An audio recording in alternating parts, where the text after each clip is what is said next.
Today we're going to discuss 7 tips for creating an effective cell phone policy for the workplace. Welcome to HR Over Coffee, a video series from the experts at HR 360 where we discuss compelling and timely topics in HR and benefits management.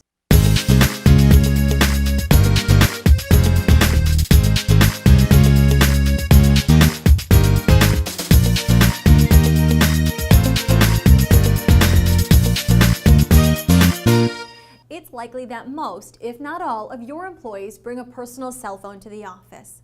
Determining when it is acceptable for your employees to use their personal cell phones in the workplace and when it is not requires a careful balancing act. On the one hand, employers do not pay employees to converse with friends and family. On the other hand, a cell phone policy generally should not be so restrictive as to prohibit all uses of a personal cell phone.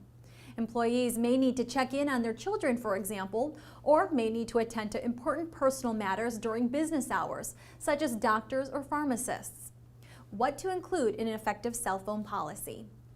The policies listed below can and should be adapted to your company's specific work environment and culture.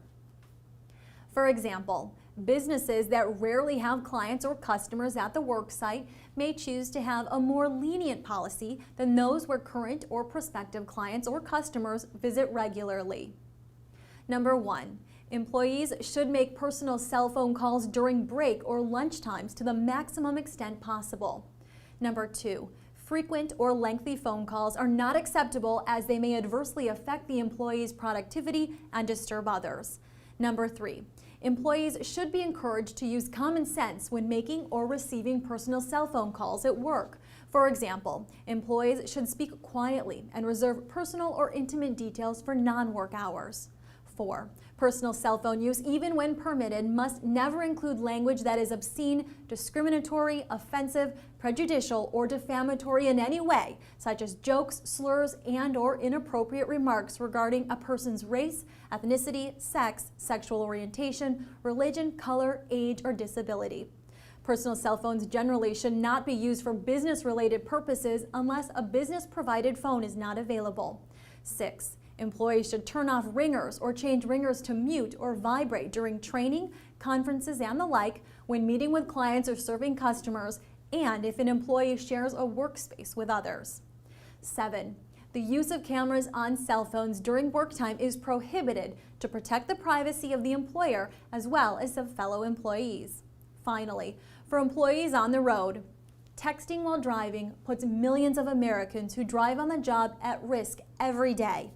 As an employer, it's your legal responsibility under federal and some state safety and health laws to safeguard drivers at work. This holds true whether your employees drive full-time or only occasionally to carry out their work, and whether they drive a company vehicle or their own. You can check out OSHA's distracted driving webpage at www.osha.gov/distracted-driving for additional safety tips for reducing work-related driving distractions. To make sure your business is complying with all federal and state laws, check out HR 360's Compliance Solutions at hr360.com and click on the Products tab.